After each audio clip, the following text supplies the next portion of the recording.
सीख खार, सीख खैर, सीख खार, सीख खैर। बी अटेंटिव, तहरीम इधर देखिए। सीख खार, सीख खैर। अच्छा यहाँ पे बोर्ड की तरफ देखिए सब बच्चे बोर्ड की तरफ देखिए।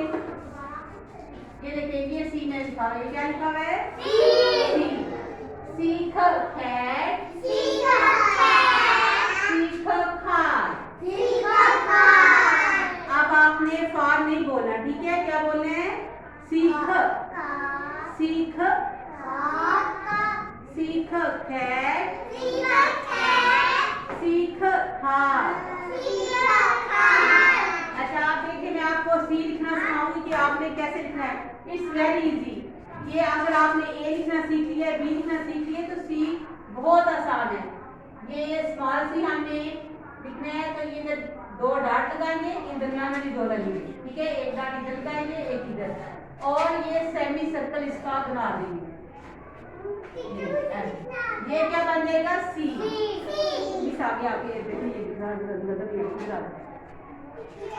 ये देखिए इन दो लाइनों पे इसका बनाएंगे तो ये बन जाएगा सी। अच्छा अब बी की भी कुछ बच्चों ने प्रैक्टिस करनी है, तो वो इन दो लाइनों पे हम डॉट लगाएंगे और पहले हम इधर एक सेमी सर्कल बनाएंगे, ठीक है? फिर इधर से ही पेंसिल ऊपर लेके जाएंगे ऐसे, और इधर छोटा सा कर्व, तो ये भी बन जाएगा। लेकिन अगर जिन बच्चों को बिल्कुल ही मुश्किल लग रहा है, लिखना नहीं आ रहा, तो वो पहले इधर ऐसे सी की तरह से सेमी सर्कल बना ले, तो फिर इसको ऐसे बंद कर दे, तब ये डी बन जाएगा, और छोटा सा इधर कर्व बना दे। इस तरह भी आप प्रैक्टिस कर सकते हैं। ये आपने घर में अपनी एक्स्ट्रा नोटबुक पे पहले प्रैक्टिस करनी है, और उसके बाद आपने स्कूल वाली कॉपी से ये लिख के लाना है, ठीक है? गुड।